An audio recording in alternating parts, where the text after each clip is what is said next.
안녕하세요. 심리맨입니다. 심리맨 TV 채널은 심리와 마음에 관한 이야기를 나누는 심리 전문 채널입니다. 오른쪽 하단에 구독 버튼을 눌러주시면 이 채널을 잊지 않고 받아보실 수 있습니다. 리얼리티 트랜서핑 제2권 강독의 4장에 왔습니다. 제 4장 마지막 한 챕터를 남겨놓고 있죠. 제목은 목표와 문이라는 제목입니다. 4장의 제목은 4장을 여는 글이 있죠. 그것을 먼저 읽어보면서 시작을 해보도록 할게요. 사람에게는 저마다 진정한 행복을 얻을 수 있는 자신만의 길이 있다. 어떻게 하면 그 길을 찾을 수 있을까? 당신은 이제 그것을 찾으려 하고 있다. 하지만 당신의 욕망이 늘 당신의 가능성과 일치하는 것은 아니니 당신이 정해놓은 목표에 도달하려면 과연 어떻게 해야 할까? 당신의 가능성은 오로지 당신의 의도에 의해서만 한정된다는 사실을 당신은 직접 목격하게 될 것이다. 고정관념의 틀을 깨부수면 이전에는 다가갈 수 없었던 문을 열게 될 것이다. 네, 목표에 대한 얘기를 하는 건데요. 목표라고 한다면 트랜서핑에서는 두 개를 대비해서 볼 수 있죠. 나만의 목표, 타인의 목표. 나만의 목표가 트랜서핑의 목표라면 타인의 목표는 펜듈럼의 목표가 되는 것이죠. 그리고 나만의 목표는 영혼과 마음이 일치된 상태의 목표라면 타인의 목표는 영혼과 마음의 불일치 상태. 마음, 생각이 주도하는 영혼은 잠들어 있는 상태의 목표를 얘기하죠. 이것을 대비해서 보는 것이 이번 장에서의 핵심이라고 보시면 됩니다. 트랜서핑이라는 것은 가능태 공간에서 내가 원하는 현실을 현재의 공간으로 가져오는 것인데 외부 의도를 활용해서 현재의 나의 현실에 구현시키는, 그래서 목표가 나에게 다가오게끔 하는 개념이라고 했잖아요. 그러면 목표가 무엇이냐가 이제 중요해지는 것이죠. 우리가 흔히 목표를 추구를 하잖아요. 그래서 그 목표를 향해 열심히 자기 개발을 하고 또 노력을 하고 또 때로는 성취를 하고 또 실패하기도 하고, 그래서 목표에 이르러 갑니다. 그래서 한 단계 한 단계 그 목표를 향해서 나아갑니다. 그래서 많은 경우에 우리가 목표를 가져라, 목표가 있어야 된다, 이런 얘기를 많이 하는데 과연 그 목표가 누구의 목표냐를 점검하는 것을 트랜서핑에서는 중요한 과정으로 여기고 있습니다. 목표가 없는 것보다 있는 게 낫다고 볼 수 있겠지만 그 목표를 향해서 우리가 부단히 노력해서 그 목표를 쫓아서 살고 있는데 과연 그 목표가 누구를 위한 목표냐 이거예요. 누구를 위한 목표냐. 이 무수한 펜듈럼들이 쳐놓은 그물망에 걸려드는 펜듈럼의 규칙에 의해서 나에게 주입된 그러한 목표를 지금 살고 있는 것이냐, 펜듈럼을 위해서 복무하는 그러한 목표를 추구하고 있는 것이냐, 끊임없이 나의 에너지를 소진시키고 또 에너지를 되풀어주고 다시 그 에너지를 받아서 올라가다가 또 에너지를 소진시키고, 그래서 결국에 도달했는데 그 목표가 누구의 목표다? 거대한 펜듈럼의 목표다. 이렇게 됐을 때 우리는 어떤 감정을 느끼냐면요, 열심히 살았는데 공허한 거예요. 열심히 살았는데 허망한 거예요. 열심히 살았는데 허전한 거예요. 이런 기분을 느끼게 돼요. 승진하고 돈도 벌고 인정도 받고 권력도 얻고 이렇게 해서 올라갔어요. 올라갔는데 결국에는 내가 얻은 게 아무것도 없는 것 같은 거죠. 나에게 남아있는 게 아무것도 없는 것 같은 거죠. 그럴 때 느끼는 이러한 공허한 감정들, 왜 그럴까요? 이 목표가 나의 목표가 아니었다는 거예요. 물론 나의 목표라고 생각을 하죠. 당연히 이 과정에서는. 내가 계획을 하고 내가 그것을 위해서 달려가고 내가 성취했다고 생각을 하지만 사실은 그 모든 과정의 위에는 펜듈럼이 존재하고 있었다는 것을 모르는 것이죠. 그럴 때 우리는 다 얻은 것 같지만 하나도 이룬 게 없는 것 같은 느낌을 갖게 됩니다. 열심히 살 때는 몰라요. 열심히 살 때는 잘하고 있는 것 같죠. 주위에서 인정도 해주고 보상도 받고 하니까. 그런데 잠시 멈춤의 시간을 갖잖아요. 그러면 불안한 거예요. 그리고 내가 잘하고 있는 건가? 이런 생각이 든다니까요. 왜 그럴까요? 이게 나의 목표가 아니기 때문에 그래요. 나의 목표가 아니면 그 길은 나의 길이 아닌 거예요. 목표라는 것은 현재 상태가 있고 목표 상태가 있으면 방향이 나온다고 그랬잖아요. 그러니까 목표가 없으면 방황한다고 그랬잖아요. 그러니까 목표가 없는 것보다는 있는 게 나아요. 있는 게 나아요. 없는 것보다는. 근데 그 목표가 어떤 목표예요? 내 목표가 아니에요. 그러면 내가 목표를 세워서 가는 것 같지만 사실은 이 목표가 나를 사로잡아서 이끌어 오는 것이고요. 그렇게 해서 만들어진 그 길, 이 길의 여정은 나의 길이 아니었다는 거죠. 그러니까 결국에는 이루고도 이룬 게 없는 것 같은 공허함을 느끼게 되는 겁니다. 뭐 사실 대부분의 사람들은 이러한 길을 갑니다. 이것이 큰 대로라고 할 수 있거든요. 좁은 길이 아니죠. 큰 길이죠. 큰 길은 많은 사람들이 경쟁하는 길이면서 동시에 안정적인 길이라고 여기고 있죠. 왜냐하면 이 길을 벗어나면 왜 너는 튀냐? 또는 왜 너는 남들 다 하는 걸 하지 않느냐? 너는 왜 쓸데없는 고집을 부리느냐? 이런 타인의 시선과 그러한 질책을 받기 마련입니다. 다른 사람의 길을 따르지 않고 나만의 길을 간다는 것은 용기가 있는 사람 또는 세상에 약간 반골 기질이 있는 뭐 이런 사람이 아닌 바에야 쉽지가 않습니다. 이 질서를 벗어난다는 것 자체가. 그래서 이 목표와 문이라는 큰 장에 왔는데요. 이 장을 다룰 때 여러분들은 나의 목표를 한번 점검해 보는 시간으로 삼아 보십시오. 내 목표가 아니라고 해서 그것을 전면 부인하라는 뜻은 아닙니다. 그런 질문을 하시는 분들이 많이 있거든요. 트랜스서핑에서 말하는 목표라는 것은, 나만의 목표라는 것은 이런 어떤 조직, 펜듈럼은 조직을 얻고 일한다고 했는데 그러면 조직에서 일을 하면 그것은 내 목표가 아니지 않습니까? 결국에는 나만의 목표를 추구한다는 것은 자기만의 길을 가야 되는 건데 그럼 조직을 벗어나서 일을 하는 사람들이 그런 길을 가는 거 아닙니까? 라고 이야기를 할 수 있는데 그렇지만은 않습니다. 우리는 펜듈럼의 영향을 완전히 벗어나기는 쉽지 않다고 그랬죠. 조직을 벗어나고 안 벗어나고가 나만의 목표, 타인의 목표를 가르는 기준이 될 수는 없습니다. 조직 안에 있지만 그곳에서 깨어있는 의식으로 나만의 길을 추구하는 사람도 있습니다. 또 그것이 가능하기도 하지요. 반대로 조직을 벗어나 있지만 여전히 펜듈럼의 영향권 안에서 나만의 목표, 나만의 길을 가지 못하는 사람들이 있죠. 하지만 할 수 있다면 조직을 벗어나는 것이 훨씬 더 낫겠죠. 훨씬 더 더욱 많은 자유로움을 얻을 수는 있죠. 근데 그것은 우리가 무모하게 벗어난다고 능사가 아니라 이러한 단계를 거치면서 내가 인식하는 만큼 그리고 준비가 된 만큼 에너지가 장비가 된 만큼 조직에서 더 자유로워지는 결과를 맞이하는 것이지 단지 조직을 벗어난다고 해서 문제가 해결되는 건 아니라는 것을 이해할 필요가 있습니다. 그래서 목표를 점검하실 때 나만의 목표가 아닐지라도 타인의 목표 안에 내가 복무하고 있을지라도 그것을 나의 목표로 전환시킬 수 있다는 거죠. 그 안에서. 네, 그런 관점에서 여러분들이 나만의 목표를 만들어내기 위한 계기로 삼으시면 이 4장을 함께 하시면서 실질적인 도움을 얻을 수 있을 겁니다. 190페이지에 가시면 이제 소주제, 오늘의 소주제가 나오는데요. 오늘의 소주제는 나만의 선택. 나만의 선택은 나만의 목표를 얘기하는 것이고요. 나만의 선택에 반대되고 대비되는 게 뭘까요? 그것은 타인의 선택이 되겠죠. 또는 타인의 목표. 타인의 선택은 펜듈럼이 우리에게 강요한 그러한 목표. 나만의 선택, 나만의 목표는 트랜서핑에 따른 목표라고 볼 수 있습니다. 타인의 선택이라는 것은요, 대부분 어떤 특징이 있냐면요, 타인의 선택, 타인의 목표를 따르려고 할 때 우리가 흔히 보이는 반응은 자신을 설득하는 반응을 합니다.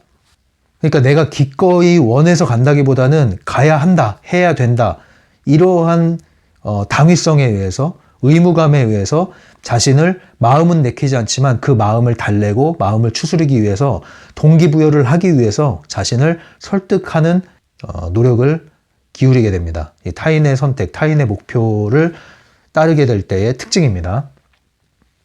그리고 타인의 선택을 하게 될 때의 특징은 보통 귀가 얇다고 그러죠. 예, 그래서 비교를 하거나 타인의 시선을 의식하거나 이런 특징이 있습니다. 그리고 타인의 선택을 따르게 될 때 또 하나의 특징은 선택을 한 뒤에 뒤따르는 감정들이요. 후회, 원망, 자책 이러한 감정이 뒤따를 수가 있어요. 믿져야 본전인 거예요. 잘해도 큰 만족이 없고 잘못하면 후회하거나 자책하거나 다른 사람을 원망하게 되는 결과를 가져오게 됩니다. 남들이 시키는 목표, 부모님이 시키는 목표 이런 것들을 따라갈 때 결국에는 잘 돼도 본전이고 조금 잘못되거나 크게 잘못되면 후회, 원망, 자책, 심하면 분노, 이런 일이 일어나게 되는 거예요. 예. 그래서 우리는 절대 타인에 대해서요, 개인의 선택권을 존중해 주셔야 됩니다. 예. 비록 나의 자녀일지라도 정말 뭐 법을 어기고 뭐 자신을 해치거나 타인을 해치거나 그런 일에 연루되는 것이 아닌 한은 웬만한 것은 스스로 선택하게끔 허용을 해 주셔야 됩니다. 그러지 않으면 말을 잘 들을수록 나중에 망가질 가능성이 높다는 것을 아셔야 돼요. 착한 아이를 키우는 게 능사가 아닙니다. 말 잘 듣는 아이가 건강한 아이라는 보장은 없습니다. 그것을 잘 보셔야 돼요. 그러지 않으면 당장은 말을 잘 듣고 잘 따라오니까 옳거니 좋다고 하지만 나중에 어떤 일이 벌어질지 알 수가 없습니다. 잠재적인 위험에 씨앗이 심겨질 수가 있어요. 스스로 선택할 수 있는 이런 힘을 키워주는 것이 지금 당장은 뭐 원치 않는 선택을 하고 또 실패도 하고 막 후회도 하고 이런 일이 벌어지더라도 스스로 선택할 수 있는 힘을 키워주는 것, 이것이 장기적으로 봤을 때 가장 큰 자산 중에 하나를 심어주는 것이라고 볼 수 있습니다. 그래서 나만의 선택을 이것은 많이 해야 돼요. 일단은 많이 해보셔야 돼요. 근데 많이 하다 보면은 성공하는 것도 있지만 실패하는 것도 있죠. 그러나 그 실패 속에서 감각이 키워지는 거고 힘이 생기는 거거든요. 이것이 좀 부족하신 분들은 내가 직접 스스로 선택한다는 거, 이것을 연습을 많이 해보시기 바랍니다. 나만의 선택을 한다는 것은 어떤 것이 포함되어 있냐면요. 이 선택에는 어떤 의미가 포함되어 있냐면 책임 또는 감당한다는 것이 포함되어 있습니다. 타인의 선택을 따르고 남들이 시키는 것을 따라하는 것은요, 그들이 보호해주고 책임을 져주는 부분이 있기 때문에 마음은 편할 수 있지만 멀리 내다봤을 때는 기능이 상실되는 거예요. 하지만 나만의 선택, 내가 직접 선택하는 것은 때로는 후회할 수 있고 또 실패를 통해서 쓰라린 맛을 볼 수 있지만 그것을 기꺼이 그 책임은 내가 감당하겠다, 이런 마음을 갖기 시작하면요, 나만의 선택을 많이 하면 할수록 동시에 뭐가 늘어날까요? 책임감이 늘어나게 됩니다. 책임의식이 생기는 거예요. 허투루 안 하죠. 말도 허투루 안 하고 행동도 허투루 안 하죠. 그런데 이쪽에 해당하는 이러한 선택을 많이 해보지 않고 순종하고 복종하고 이렇게 잘 자란 경우에 스스로 책임지는 능력이 부족해요. 책임을 감당할 수 있는 힘이 부족하다고요. 그래서 성인이 돼서는 이제 스스로 선택을 해야 되는데 언제까지 다른 사람이 보호해 줄 수가 없단 말이에요. 근데 성인으로서 어떤 선택을 원튼 원치 않든 해야 했을 때, 그 선택이 실패라도 했을 때 그때 어떤 게 올라와요? 후회, 원망, 자책이 올라오면서 책임을 감당해야 되는데 그 책임을 감당할 힘이 없잖아요. 길러지지 않았거든요. 그러니까 책임을 전가한다고 그러죠. 떠넘기거나 아니면 책임을 회피하는 일이 벌어지는 거예요. 그래서 뭐 직장에서든가 아니면 사회생활을 할 때 이러한 모습을 보이는 분들이 있다니까요. 책임지지 않으려고 해요. 뭐 회의를 해요.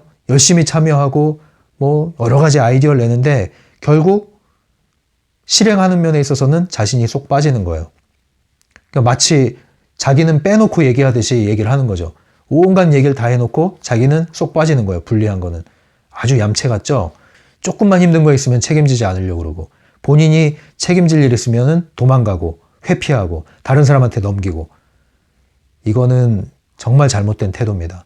그래서 왜 이런 일이 벌어지느냐? 책임지기가 두려운 거예요. 감당할 힘이 없는 거예요. 그리고 책임을 질 만한 그러한 의식이 없기 때문에 어떠한 선택을 할 때 경솔해지는 거죠. 경솔한 선택을 하는 거예요. 충동적인 선택, 그냥 쉽게 남들이 말하는 것에 이끌려서 선택, 그래놓고 다른 사람을 비난하지만 사실은 내가 동조를 해줬잖아요. 거기에 내 책임이 있는 거예요. 네. 그래서 여러분들이 이제 그 나만의 선택을 하기 위해서는요, 두 가지 단어에 깊이 집중을 하셔서 음미를 하셔야 돼요. 첫 번째는 선택이라는 면이에요. 모든 것은 내가 선택한 결과다. 여기에 대해서 여러분들이 스스로 인정하는 선택을 먼저 하고 들어가셔야 돼요. 이 장에 들어가실 때. 선택. 내 인생이 이렇게 꼬인 것은 내가 선택을 그렇게 했기 때문이다. 그게 안 와닿을지라도 생각을 해보세요. 나는 나는 선택하지 않았죠. 적극적인 선택은 하지 않았을지 모르지만 적극적으로 선택하지 않은 선택을 한 거예요. 그것도 선택이라는 것이죠. 나는 그냥 남이 하자는 대로 했지만 나는 아무 선택을 하지 않았지만 아무 선택도 하지 않고 끌려가기를 선택한 거라니까요. 그 정도로 자신의 선택에 대한 책임을 인정을 하는 데서부터 여러분들은 이쪽으로 넘어올 수가 있습니다. 그래야 선택권이라는 것을 회복하게 되는 거예요. 남을 비난하고 탓을 할 마음이 생길 수는 있어요. 다른 사람의 잘못이 있을 수 있어요. 하지만 적극적인 선택을 하지 않은 것 역시도 나의 선택이었다. 거기에 대해서 인정을 해주셔야 된다는 거예요. 그래야 허투루 행동을 안 하고 허투루 말을 하지 않게 됩니다. 연애를 할 때나 결혼을 할 때나 자녀를 낳을 때나 자녀를 기를 때나 모든 면에서 여러분은 선택한 거예요. 누굴 탓할 수가 없어요. 내가 선택했다니까요. 물론 부모님은 내가 선택 안 했죠. 그래서 부모님은 내가 선택한 게 아니기 때문에 자녀들이 보호자 밑에서 자라는 중에는 보호자가 책임이 더 크다는 거예요. 그래서 자녀 문제가 생기면. 하지만 이제 성인이 되면 거기서 나오셔야 돼요. 거기서부터는. 이제 힘이 생겼기 때문에. 태어난 건 내가 선택한 게 아니고 보호자도 내가 선택한 게 아니지만 현상적으로 우리는 내 의지와 상관없이 이러한 집안의 이러한 부모님 밑에서 이러한 양육을 받으면서 가정 환경에서 자랐어요. 그건 내가 어떻게 할 수 없어요. 하지만 이제는 힘이 생겼어요. 그럼 지금부터 내 인생 아니에요. 내 인생이라고 했을 때 핵심은 선택권이라는 거예요. 선택권. 언제까지 원망하고 비난하겠어요. 원망하고 비난해서 해결이 되면 얼마나 좋겠어요. 그럼 문제가 아주 쉽게 해결되죠. 왜냐하면 우리는 원망하고 비난하기는 쉽거든요. 해결 안 되잖아요. 해결 안 된다니까요. 그 다음에는 뭐냐면 그렇다면 그 선택권을 회복해서 어떤 선택을 해야 되냐? 나만의 선택을 해야 된다. 나만의 선택. 예. 그 말은 뭐예요? 이제는 적극적으로 내가 선택하겠다. 적극적으로. 책임을 지겠다, 내가. 내가 감당하겠다. 이제 이런 상담 사연이 많이 있거든요. 이런 분들이 많이 있어요. 이제 청년분들 중에 이제 결혼을 앞두고 그 결혼 문제로 갈등을 빚는 경우가 많죠. 부모님과. 뭐 드라마에 나오는 얘기처럼 내 눈에 흙이 들어가기 전에는 나는 이 결혼 반댈세. 뭐 이런 부모님과 갈등을 일으키는 그런 경우가 종종 있습니다. 그런데 이런 얘기를 하는 것을 들었어요. 어떤 자녀분이 이제 결혼 정년기에 이르렀는데 부모님이 완강하게, 절대 의지가 꺾일 기미가 안 보일 정도로 완강하게 그 결혼을 반대를 하고 있습니다. 근데 어떤 얘기를 하느냐? 그 한마디를 하는 거예요. 후회를 해도 내가 하고 싶다. 후회를 하더라도 내가 결정해서 내가 후회를 하고 싶다. 이제는. 성인입니다. 성인. 결혼 정년기의 성인. 그런데 그 얘기를 하는 거예요. 후회를 해도 내가 하고 싶습니다. 그거 정말 절규 같은 한마디거든요. 그게. 그 말은 뭘 뜻할까요? 10수년간 나는 내가 스스로 선택해 본 경험이 별로 없다는 걸 얘기하는 거죠. 물론 완전히 없었겠는가마는 스스로 선택할 수 있는 기회가 없었던 거죠. 그러니까 무난하게, 원만하게 성장을 했을지 모르지만 스트레스를 감당하고, 왜냐하면 책임은 때로는 스트레스거든요. 그걸 감당할 수 있는 힘 또는 기술, 이런 것들이 부족한 거죠. 그러니까 결정적인 순간에 부모님과 뜻이 어긋나면은 불안해지는 거예요. 용기가 필요한데 용기가 안 나죠. 안 해봤으니까. 그러면 용기가 안 날 때 해야 되는데 용기가 안 나면 사람은 뭐 아니면 도잖아요. 확 내려놓든가 아니면 쥐가 고양이를 물듯이 그렇게 무모해지든가. 그래서 문제가 생기는 거예요. 근데 부모 입장에서는 어떤 아이예요? 이런 아이가 말 잘 듣는 아이죠. 그 곱게 큰 아이가, 말 잘 듣는 아이가 갑자기 왜 이렇게 됐을까? 아, 얘 때문에 그래, 쟤 때문에 그래. 헛짚는 거예요. 헛짚는 거. 그게 아니라니까요. 헛다리 짚는 거예요. 그게. 미안한 얘기지만 그 자녀의 진심에 대해서는 눈이 먼 거예요. 못 본 거예요. 그런 경우도 있어요. 어떤 그 10대 자녀가 비밀 일기를 일기장에 이렇게 작성을 하고 있었나 봐요. 근데 어느 날 무심코 그냥 책장 사이에 꽂고 집에 나갔는데 엄마가 방 정리를 해주다가 일기장을 발견하고 잠시 볼까 말까 걱정을 하다가 일기장을 펼쳤어요. 근데 방 정리를 해주는 것부터가 문제입니다. 10대 자녀 방 정리는 해주지 않는 게 좋습니다. 그리고 이제 일기장을 봤을 때도 안 읽는 게 좋습니다. 근데 사람 호기심이라는 게 어쩔 수 없죠. 열었어요. 열었더니 엄마에 대한 그냥 막 욕이 막 써 있는 거야. 네. 깜짝 놀랐다는 거예요. 전혀 상상도 못했으니까. 그렇게 상상도 못할 일이 실제로 말 잘 듣는 자녀 마음 안에서 일어날 수도 있다는 것, 그것을 아셔야 됩니다. 예, 사람은 똑같아요. 사람은 어두운 면이 있으면 밝은 면이 있고, 밝은 면이 있으면 어두운 면이 있고, 강점이 있으면 약점이 있고, 약점이 있으면 강점이 있고, 다 그런 거예요. 크게 다르지 않아요. 속마음을 거풀을 열고 보면 비슷비슷합니다. 다 사는 게. 이 심리적 현실은요, 크게 다르지 않다니까요. 근데 우리는 겉으로 보여진 것만, 그것도 그 중에서 일부만 보고, 심지어 꾸며진 것만 보고서 대단하게 여기고, 그래야 될 것 같고, 나는 왜 그러나 그러는데, 그럴 필요가 없어요, 여러분. 정말 이 사람의 마음의 진실을 알기 시작하면요, 얼마나 많은 가식들이 있고, 위선들이 있고, 얼마나 행복해 보인다고 하고 다니지만, 그 속에 골마 터지는 아픔을 동동 싸매고 사는 사람들이 많은지, 여러분들이 그것을 잘 모르실 수가 있어요. 모르기 때문에 겉모습만 보고 인스타에 나온 삶의 한 단면만 보고 다들 저렇게 사는 줄 아는데 그렇지 않습니다, 여러분. 그래서 이 진실을 알게 되면, 이 마음의 진실을 알게 되면 여러분들이 담담해지고 당당해지고 사람을 두려워하지 않게 됩니다. 그리고 웬만한 것에 현혹이 안 돼요. 자, 또 얘기가 많이 샜는데, 그래서 나만의 선택을 하기 위해서는 책임을 감당하는 마음이 필요하다. 그리고 나만의 선택, 여기서의 나만의 선택은 트랜서핑을 통한 영혼과 마음의 일치를 통한 선택이라고 했죠. 그래서 영혼의 소리를 들어야 되는데, 그래서 느낌, 직감, 끌림, 이런 것들과 함께하는 선택입니다. 타인의 선택은 다분히 머리, 논리, 마음, 이건 상관없어요. 느낌 상관없어요. 예, 오직 머리와 논리, 계산. 네. 계산들 두들겨 보는 거죠. 그리고 다른 사람들의 의견이 더 중요한 거죠. 권위자의 말이 더 중요한 거죠. 대다수가 하는 게 중요한 거죠. 거기서 벗어나면 뭔가 잘못된 것 같고, 그럼 빨리 나를 설득해야 돼요. 그래, 이게 맞는 것 같아. 이렇게 해야 내가 안정적으로 삶을 살아갈 수 있을 것 같아. 그래, 여기서 벗어나면 내가는 감당할 수 없을 것 같아. 예, 그래서 스스로를 계속 설득하는 작업을 하게 되죠. 자기의 선택은 너는 그렇게 해. 나는 이렇게 할게. 예, 이거예요. 간단해요. 왜들 저래? 뭐 이런 얘기도 필요 없어요. 아, 다들 저렇게 사는구나. 그런데 나는 이렇게 사는 게 좋은걸? 난 이렇게 살 거야. 근데 뭐 쟤네들이 날 이상하게 생각해? 이상하네. 난 아무렇지도 않은데 쟤네가 그걸 이상하게 생각하는 그게 더 이상하네. 내가 뭐 죄졌어? 불편하게 했어?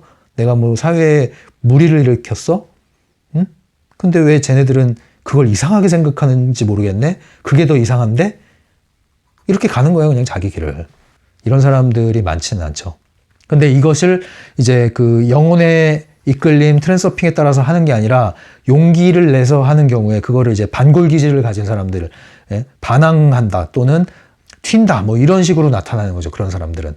예. 그래서 똑같이 이 비슷한 것 같지만 또 달라요. 이 영역에는. 그래서 여기서 말하는 것은 트랜서핑을 통한 영혼의 소리에 따른 나만의 목표를 찾아가는 사람들이다. 이렇게 볼 수 있는데요. 이 책에서는요, 이 목표를 찾는, 나만의 목표를 찾는 재밌는 방법을 소개하고 있습니다. 그것을, 일명, 제가 이름 붙이기로는 이렇게 이름을 붙여봤어요. 보통 여러분들 충동 구매 많이 하죠? 근데 충동 구매가 아니라 느낌 구매, 느낌 쇼핑 또는 뭐 직감 쇼핑, 예, 느낌 구매, 직감 쇼핑, 뭐 이런 이야기, 이런 제목을 붙일 수 있을 것 같아요. 옷을 고르는 것을 통해서 목표, 나만의 목표를 찾는 것을 연습하는 방법을 소개하고 있어요, 책에서. 이거는 제가 실제로 이렇게 경험을 해왔어요. 이 책을 읽기 전에 그렇게 해왔는데, 예전에는 제가 그 10대 때까지 그랬던 것 같아요. 뭔가 다른 사람이 하는 게 부러웠어요. 뭐든지 부러웠어요. 필통 하나를 봐도 제가 갖고 있는 게 부러웠고, 뭐 운동화를 봐도 제가 갖고 있는 게 부러웠고, 가방을 봐도 제가 갖고 다니는 가방이 부러웠고, 이상하게 어떤 사람이 하고 있는데 그 친구가 하고 있는 걸 보면 부러웠어요. 그래서 그 친구가 하고 있는 걸 내가 또 사서 쓰잖아요. 그럼 이상하게 내가 갖고 있으면은 초라해 보이는 거예요. 그 친구가 갖고 있으면 뭔가 분위기가 있고 좀 대단해 보이는데, 있어 보인다 그러죠. 근데 나한테 그것이 있으면 없어 보이는 거예요. 희한하죠? 전 그래서 나중에 고민을 하기 시작했습니다. 왜 그럴까? 왜 나는 그래서 늘 부러워만 할까? 그리고 부러워하면서 그것이 없으면 열등감을 느낄까? 그리고 시기를 할까? 이것의 반복이었던 거죠. 그래서 그거를 얻으려고 하고 그들과 똑같아지려고 하고 닮아가려고 하고, 근데 그것을 또 내가 얻고 나면은 똑같은 만족감을 느끼지 못하고, 그러니까 결국에는 계속 스트레스만 받는 건데, 어느 날 진지하게 한번 생각을 해봤어요. 진지하게 생각을 해보니까 이런 결론에 이뤘던 거죠. 왜 이런 일이 생기느냐? 그것은 내가 만족하지 않기 때문에 그런가 보다. 내가 내 스스로 만족을 하지 않으니까 무엇을 갖다 놔도 나한테는 그것이 영향을 미치지 못하는 것 같다라고 이제 잠정적 결론을 내리고 한번 실험을 해봤어요. 결심을 하고 실험을 해봤어요. 뭐냐면, 남들이 갖고 있는 게 뭐든 간에 그것을 부러워할 것이 아니라 비교할 것이 아니라, 비교하는 데서 부러움과 열등감이 오잖아요. 비교하고 부러워할 것이 아니라 내가 가지고 있는 거, 나에게 있는 것부터 먼저 인정을 해주고 귀하게 여겨보자, 존중해보자, 그렇게 시작을 한 거예요. 그래서 예를 들면 이제 볼펜 하나가 있으면은 내가 가지고 있는 물건이 최고다. 어떤 물건을 구입하면 내가 산 물건이 최고다. 이런 마음을 부여하기 시작한 거예요. 물론 뭐 아주 하자가 있는 물건을 사면 그 비교 대상이 안 되겠죠. 그런 게 아니라 나도 무난한 걸 샀어요. 네, 객관적으로. 그런데 거기에 나는 뭔가를 더 입혀준 거죠. 물건을 사면 그때부터 이거는 내 거다. 나로서는 나에게 가장 적합하고 가장 어울리고 가장 최선의 선택을 한 물건이다. 그렇게 스스로 마음을 주기 시작했어요. 그리고 이것을 연습 삼아 또는 훈련 삼아 지속했습니다. 그리고 스스로 만족하는 연습을 하기 시작했죠. 내가 산 것과 내가 갖추고 있는 것과 내가 하는 것들에 대해서, 나의 선택에 대해서 스스로 만족하는 연습을 하기 시작했어요. 그리고 설령 그것이 만족스럽지 않고 누가 봐도 그것은 잘못한 거다, 실패다라는 결과가 나오면 이런 마음을 먹었죠. 아까 나온 것처럼 실패를 해도 내가 실패하고 후회를 해도 내가 후회할 테니까 내가 그것을 감당하는 게 나는 행복하다. 누가 대신해 주는 거 싫다. 이런 마음을 먹었어요. 그랬더니 나도 모르게 어느 시간이 흐른 후에 알아차리게 된 게 뭐냐면, 어느 때부턴가 뭔가를 하고 있으면, 뭔가를 가지고 있으면 사람들이 물어오는 거예요. 너 그거 어디서 샀어? 그거 뭐야? 이런 질문을 받기 시작하는 거예요. 마치 제가 예전에 그 누군가가 했었던 것을 부러워했던 것처럼. 그 재밌는 현상을 제가 경험하기 시작한 거죠. 사실 별거 아닌 게 많거든요. 뭐 제가 무슨 뭐 명품을 쓰겠어요? 뭘 쓰겠어요? 그런데 저한테 딱 맞는 거, 내가 필요한 거, 나한테 어울릴 것 같은 거, 나한테 끌리는 거, 그런 것을 이제 구매하는 감각이 키워지기 시작할 거 아닙니까? 그러면 그것은 나한테 딱 맞는 거예요. 나한테는 최선인 거예요. 그래서 그걸 쓰기 시작하니까 사람들이 관심을 보이는 거죠. 그 물건에. 똑같은 일이 벌어지는 거예요. 그때 확실히 알게 됐죠. 아, 물건 자체가 중요한 게 아니라 물건을 소유한 사람의 에너지가 중요한 거구나. 그 사람이 존재가 중요한 거구나. 그 사람이 어떤 에너지를 갖고 있으면 그 사람이 행하거나 그 사람이 소유하고 있는 것에도 영향을 미치는 것이구나. 그 외적인 물건과 외적으로 갖추고 있는 것 자체에 어떤 힘이 있는 게 아니라 그 사람의 존재에서 나오는 힘이 그것을 변형시키는구나. 그것을 알게 된 거예요. 그리고 이 책에서 나온 것처럼 이런 부분을 읽었을 때 다시 한번 무릎을 탁 치기 시작하는 거죠. 맞다. 그것이 옳았구나. 이 책에서 얘기하는 게 바로 그겁니다. 옷을 살 때 머리로 분석하고 막 가격 막 분석하고 인터넷 다 뒤져가지고 여긴 얼마 차이 나고 뭐 성능이 어떻고 뭐 누가 평가가 어떻고 그렇게 골치 아프게 하지 말라는 거예요. 뭘 살지 간단하게 영역을 정하고 어떤 걸 사겠다고 정했으면 현장에 가서 그때부터는 마음을 열고 유유자적 들여다보면서 느낌을 살피라는 거죠. 내 안에 영혼의 느낌을 살피라는 거예요. 끌리는 것을 찾으라는 거예요. 뭐 이게 유행이다, 이게 유행이 아니다, 이게 너한테 어울린다, 너한테 안 어울린다, 이런 평가가 중요한 게 아니라는 거예요. 다른 사람의 평가 이런 거 중요한 게 아니에요. 내 느낌, 나한테 느낌이 오냐 안 오냐, 이것으로 찾아가라는 거죠. 제가 옷을 이런 식으로 사요. 옷뿐만 아니라 모든 물건을 이런 식으로 사거든요. 당장 필요한 거 급하고 그런 게 아닌 바에야 이런 느낌이 일치하지 않으면 아무리 사람들이 뭐라고 그래도 안 사요. 그런데 이런 느낌이 오면 그냥 삽니다. 그런데 그렇게 해서 산 거는 후회한 적이 없어요. 희한하죠? 그리고 잘 고장나지도 않아요. 네, 전자제품 같은 경우는. 그것이 바로 그 영혼의 끌림에 따라서 나만의 빛깔의 주파수에 일치하는, 나에게 딱 맞는 것을 찾아내는 방법인데, 이러한 연습을 통해서, 이러한 쇼핑 연습을 통해서, 옷 고르는 연습을 통해서 나만의 목표를 찾는 훈련이 된다는 것이죠. 그래서 그것이 확대돼 나가는 것이죠. 네, 이것을 저는 많은 영역에 확대했고 또 지금도 하고 있죠. 그리고 실제로 이런 식으로 웬만한 것은 다 물건을 고릅니다. 음식점 찾을 때도 그렇게 하고요. 제가 즐기는 게 그거예요. 이제 한국에 살 때는 제가 좋아했던 게, 전국 각지로 어떤 일 때문에 어디 방문했을 때, 그러면 일이 끝나면요, 저는 그냥 걸어요. 정처 없이. 특히 유명하지 않은 일반 동네, 뭐 학교가 있는 근처가 주택가잖아요, 보통. 그런 데를 걸어요. 뭐 골목이 있으면 더 좋고. 그래서 우연한 발견을 하게 됩니다. 우연한 발견, 우연한 만남을 포착하게 돼요. 음식점을 고를 때도 그래요. 뭐 맛집 어디가 유명하지? 이 검색을 하기 전에 그냥 그 맛집을 떠나서 음식점이 있는 근처로 일단 가요. 그리고 나서 그냥 걸어요. 걷다 보면 느낌이 옵니다. 느낌이 오면 들어가요. 그러면 적중합니다. 이런 경험을 굉장히 많이 해서 그런 것을 굉장히 즐겨요. 굉장히 재밌거든요. 우연한 만남 같지만, 낯선 만남 같지만 이미 나한테 준비된 만남, 나한테 예비된 만남, 나에게 딱 맞는 것을 그 시간에 만나러 가는 것이죠. 예. 어떻게 보면 모험이자 도전 같지만 어떻게 보면 나에게 준비된 것을 찾으러 가는 거예요. 기다렸던 것이 다가오는 것이죠. 그 기분이 얼마나 재밌는데요. 예. 그것이 어떤 유명 관광지를 여행하는 것보다 훨씬 재밌어요. 예. 우연한 만남. 새로운 것을 발견하고, 새로운 장소를 발견하고, 새로운 모습들을 발견하고, 그것이 바로 이러한 끌림, 느낌, 충동이 아니라 직감, 이것을 통한 선택이라는 거죠. 네. 이것을 여러분들, 이 감각을 키우시면요, 굉장히 유용합니다. 쓸데없이 에너지를 소비하지 않아요. 물건 고를 때 제가 사실 이렇게 하게 된 계기가 뭐냐면, 처음에는 반작용 때문에 이렇게 했어요. 예전에 어릴 때 저희 아버지는 물건을 사는데 그렇게 신중하셨거든요. 인색하기도 했고. 그러니까 다른 집 부모님들 같으면 그냥 그래 사, 아니면 안 돼, 그냥 이러면 끝인데, 이거 뭐 사준다는 것도 아니고 안 사준다는 것도 아니고, 사줄 거면 빨리 사주지, 별것도 아닌데 일주일, 2주일 동안 막 분석하고 고민하고 들여다보다가 겨우 하나 사주는데, 나중에 그런 마음이 든 거야. 차라리 안 받고 말지. 빨리 돈이나 벌어야겠다, 막 이런 생각이 들더라는 거죠. 그래서 그 스트레스 때문에 이제 반작용으로 제가 그렇게 깊이 고민하면서 분석하는 걸 싫어하거든요. 뭘 살 때. 예, 이제 마트 가서도 저는 너무 비교 안 해요. 그냥 느낌대로 웬만하면. 그 느낌이라는 게 이성 없는 느낌은 아닙니다. 이거 오해하시면 안 돼요. 기본적인 합리적인 의사결정을 벗어나는 것이 아닙니다.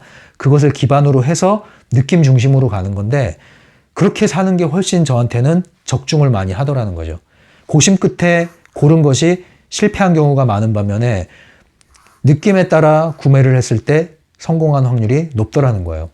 그래서 여기서 말하는 그 느낌은 충동과는 다르다.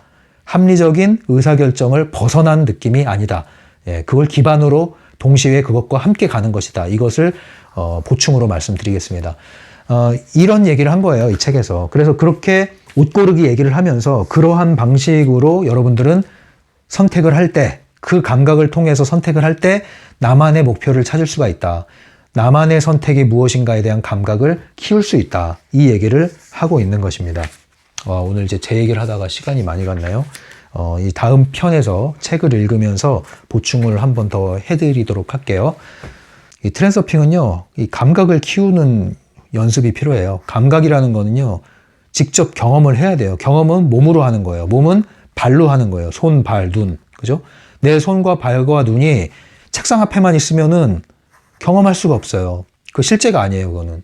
실제를 경험을 하셔야 되고, 몸소 경험을 하셔야 돼요. 몸소 경험을 얼마나 해야 될까요? 많이 하셔야 돼요. 많이 하다 보면 당연히 실패하죠. 그 당연한 실패로 받아들이셔야 돼요. 그리고 거기서 배우셔야 돼요. 이게 아니구나라는 걸 아는 것도, 그것도 큰 배움이에요. 그 배움을 통해서 감각이 예민해지는 거예요. 그리고 그 감각은 이 책에 나온 이론과 함께 확고해지는 것이죠. 그래서 제가 누누이 말씀드리지만 책을 읽고 적용하시고 다시 책을 읽고 또 적용하시고 또 책을 읽고 그렇게 계속 왔다 갔다 하시면 책은 책대로 계속 새로운 것이 발견되고 이해는 점점점 높아지면서 깊어지고요. 체험도 점점점점 예민해지고 확대되기 시작하고요. 그러다 보면 어느 순간에 나도 모르게 이 트랜서핑이 나에게 딱 들어온 것을 느끼게 됩니다. 예, 딱 내 것이 된 걸 느끼게 돼요. 그때까지 뭘 해야 돼요? 지속해야겠죠. 근데 이걸 지속하려고 하려면 즐기셔야 돼요. 여유 있게 천천히 조급해하지 말고. 조급해한다는 것 자체가 중요성이 들어간 거잖아요. 그러니까 이 트랜서핑을 여러분들이 그냥 뭐 한 번에 속성 단기 과정으로 뭐 뽕을 뽑겠다 이렇게 하시면 안 되고요. 그냥 옆에 친구처럼 두시고 천천히 그러나 꾸준히 지속하시면 이제 이 책이 필요 없이 여러분이 트랜서핑과 함께 그 트랜서핑의 관점 안에서 체화된 트랜서핑을 여러분들의 삶에 적용하는 단계로 들어가게 됩니다. 이렇게 뭐 이미 하신 분들도 있긴 있을 거예요. 그렇게 하신 분들은 또 드러내지 않는 게 특징일 가능성이 높으니까 만약에 있으면 좀 공유를 하시면 저도 반갑게 응대를 해드리겠습니다.